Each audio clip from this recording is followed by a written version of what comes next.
मध्य प्रदेश के पूर्व सीएम और कांग्रेस के वरिष्ठ नेता दिग्विजय सिंह ने गुरुवार को अयोध्या में रामलला के दर्शन किए।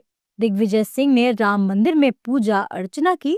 इस दौरान उन्होंने बताया कि उन्होंने मंदिर निर्माण का कभी विरोध नहीं किया, बल्कि इसके विपरीत मंदिर ट्रस्ट को दान दिया था। साथ ही दिग्विजय सिंह ने देशवासियों को रामनवमी की शुभकामनाएं भी दी। आज रामनवमी के शुभ अवसर पर आप सबको हार्दिक शुभकामनाएं। भगवान प्रभु राम की कृपा सभी पर बनी रहे। हनुमानगढ़ी पे भी जाएंगे, रामलला जी दर्शन भी करेंगे। कभी नहीं विरोध किया। आप बड़ा गलत कह रहे हैं। मैंने कभी विरोध नहीं किया। मैंने तो चंदा दिया, मैंने दान दिया है 1,11,000। आप बड़े प्रभावित हैं। मैं यहाँ राजनीति करने नहीं आया। दिग्विजय सिंह की अयोध्या यात्रा को लेकर हनुमानगढ़ी के पुजारी महंत राजू दास ने इसे अद्भुत बताते हुए प्रधानमंत्री मोदी की तारीफ की है। उन्होंने कहा कि ये प्रधानमंत्री की ही लीला है। जो लोग पहले भगवान राम का विरोध करते थे, आज उन्हीं के दर्शन के लिए आ रहे हैं। लोग कहते थे बदला नहीं, मोदी ने ऐसा कर दिया, मोदी ने वैसा कर दिया। अरे मोदी ने तो सबका हृदय परिवर्तन कर दिया भाई। राम जी के चरण में कौन? दिग्विजय सिंह। राम जी के शरण में कौन? वो लोग जो लोग राम को काल्पनिक कहते थे। राम के शरण में कौन? जिन्होंने भगवा आतंक को बढ़ावा देने वाली बात कर रहा था, अरे ये तो भगवा आतंकवादी हैं। आज भगवा के शरण में यही तो राम राज है। जिस राम राज की परिकल्पना स्वयं महात्मा गांधी ने किया, जिस राम राज की परिकल्पना हर समान जनमानस करता है, आज वो व्यक्ति राम के चरण में, राम के शरण में भगवा को अपना रहा है, जो व्यक्ति राम को काल्पनिक कहता था। दिग्विजय सिंह द्वारा अयोध्या में रामलला के दर्शन किए जाने के बाद राजनीतिक बयानबाजी तेज हो गई है।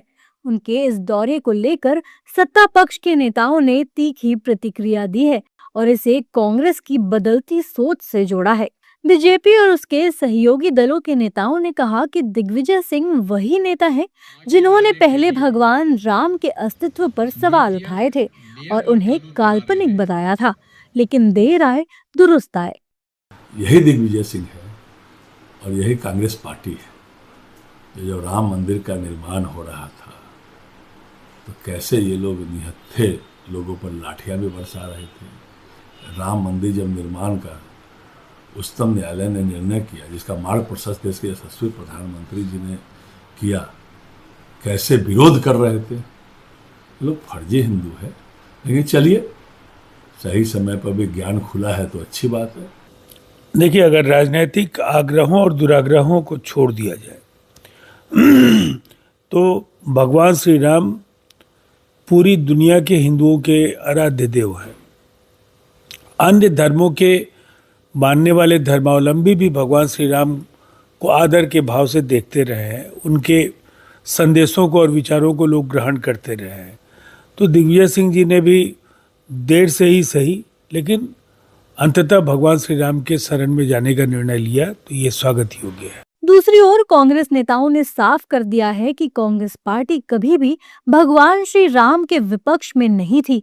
इस दौरान कांग्रेस नेताओं का कहना है कि आस्था व्यक्तिगत विषय है और किसी भी व्यक्ति को अपने धार्मिक विश्वास के अनुसार पूजा अर्चना करने का अधिकार है। उनका तर्क है कि इस तरह के मुद्दों को राजनीतिक रंग देना उचित नहीं है। देखिए, मैं स्पष्ट कर दूं, कांग्रेस पार्टी सरधर समभाव की बात करती है। ये नहीं कि भारतीय जनता पार्टी की तरह के समाज में एक विषाक्त वातावरण हो जाए।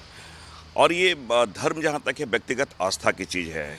तो मैं समझता हूँ कि अगर भारतीय जनता पार्टी आरोप लगाती है, वो कोई डेट निश्चित करती है, तो उनके अनुसार ये नई चीज़ें चलती है। मैंने इसलिए कहा कि धर्म और जो आस्था, धर्म जो है व्यक्तिगत आस्था की चीज़ है।